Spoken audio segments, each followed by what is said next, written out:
Estudo Bíblico. Série Ouvindo a Voz de Deus. Apresenta estudo número 6. Sinais da vinda de Cristo. Hoje aprendemos mais um importante tema da Bíblia. Todos os dias, lemos e ouvimos nos jornais, rádio e televisão inúmeros acontecimentos. São várias as tragédias. Terremotos, chacinas, roubo, enganos, crianças abandonadas, doenças, fome, guerras. O que a Bíblia diz sobre esses acontecimentos? O que tudo isso significa? Será que esses sinais não têm nenhum significado? Vamos entender melhor esse assunto dos sinais através de uma ilustração. Imagine que uma dona de casa, em um dia de muito sol, lavou muita roupa. Ela está dentro de casa e o varal está cheio de roupas. De repente, ela percebe que o tempo muda. O vento aumenta, o sol desaparece, fica escuro, começa a relampejar, a trovejar. O que esta dona de casa faz ao ver a roupa no varal? Agora, por que recolher a roupa se não começou a chover? Como ela sabe que vai chover? Os sinais indicam que a chuva virá. Podemos então perceber a importância dos sinais. Eles indicam o que está para acontecer.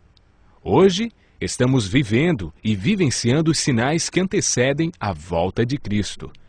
A Bíblia fala sobre dois tipos de sinais: sinais de Deus e sinais provocados por Satanás. Nosso estudo de hoje foi dividido em 3 partes.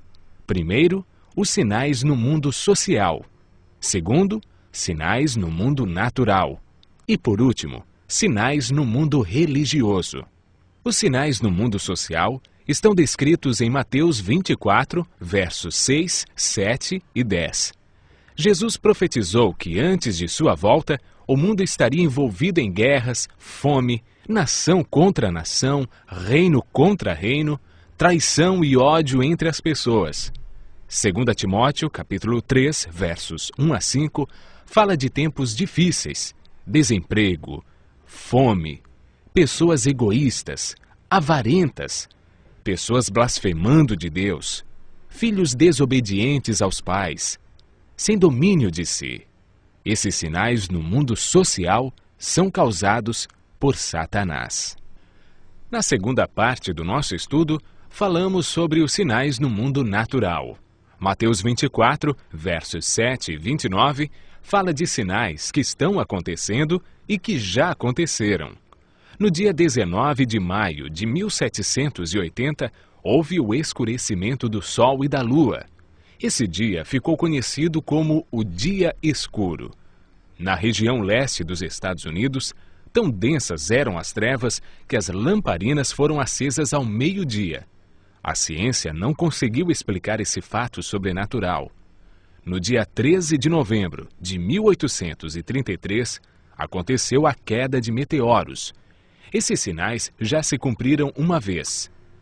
Antes da volta de Jesus, se repetirão com maior intensidade.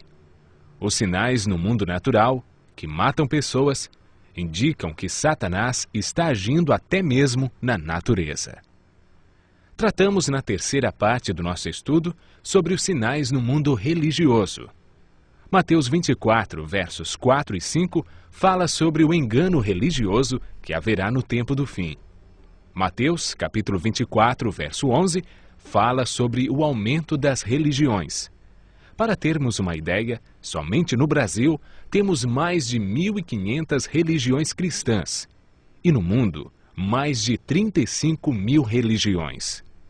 Mateus 24, verso 24, apresenta os falsos cristos e falsos profetas, operando sinais e prodígios. O conselho de Jesus é claro. Ele diz: acautelai-vos para que ninguém vos engane, porque muitos virão em meu nome e enganarão a muitos. 2 Pedro, capítulo 2, versos 1 a 3, fala que muitos líderes religiosos são movidos pela ambição e acabam usando a religião e o nome de Deus para explorar as pessoas. E essas pessoas seguem esses líderes em busca de cura, sinais e prodígios. Mateus 24, verso 14, apresenta o sinal de Deus, que indica que o fim realmente chegou. Esse sinal é a pregação do Evangelho do Reino em todo o mundo. O apóstolo Paulo fala em Gálatas capítulo 1, verso 6, de um outro evangelho que parece ser bíblico, mas não é. Esse evangelho é o falso evangelho, o evangelho de Satanás, que sabe que pouco tempo lhe resta e está empenhado em difundir o seu falso evangelho. Se dois evangelhos estão sendo pregados, o que fazer para não sermos enganados? Em 1 João capítulo 4, verso 1, encontramos a resposta. A Bíblia manda provar se os espíritos provêm de Deus ou não, ou seja, devemos comparar. Aquele que quiser fazer a vontade de Deus deve comparar a doutrina da Bíblia com aquilo que outros ensinam. Por que Deus manda provar? De acordo com Mateus capítulo 7, verso 15, o engano vem parecendo verdade. Nem tudo que as pessoas praticam no mundo cristão tem base bíblica. Vimos que existem dois evangelhos sendo pregados no mundo. Antes de fazermos qualquer opção religiosa, devemos provar e comparar o que as pessoas ensinam com o que a Bíblia diz. João capítulo 7, verso 17, diz assim: Se alguém quiser fazer a vontade dele, conhecerá a respeito da doutrina, se ela é de Deus ou se eu falo por mim mesmo. Toda doutrina deve estar de acordo com a Bíblia. Uma doutrina não pode ser baseada em cima de um livro da Bíblia, parábola ou apenas alguns versículos.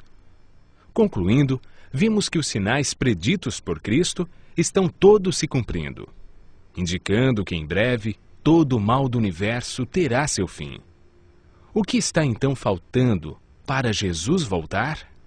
Primeiro motivo: o evangelho verdadeiro ainda está sendo pregado no mundo. Segundo, Jesus está a cada dia dando mais oportunidades. Deus está sendo longânimo, ou seja, paciente, esperando uma decisão de cada um de nós. Lucas, no capítulo 21, verso 28, declara que, ao começarem estas coisas a sucederem, exultai e erguei a vossa cabeça, porque a vossa redenção se aproxima. Continue estudando a Palavra de Deus e, em breve, vamos ver Jesus vindo sobre as nuvens do céu com poder e muita glória.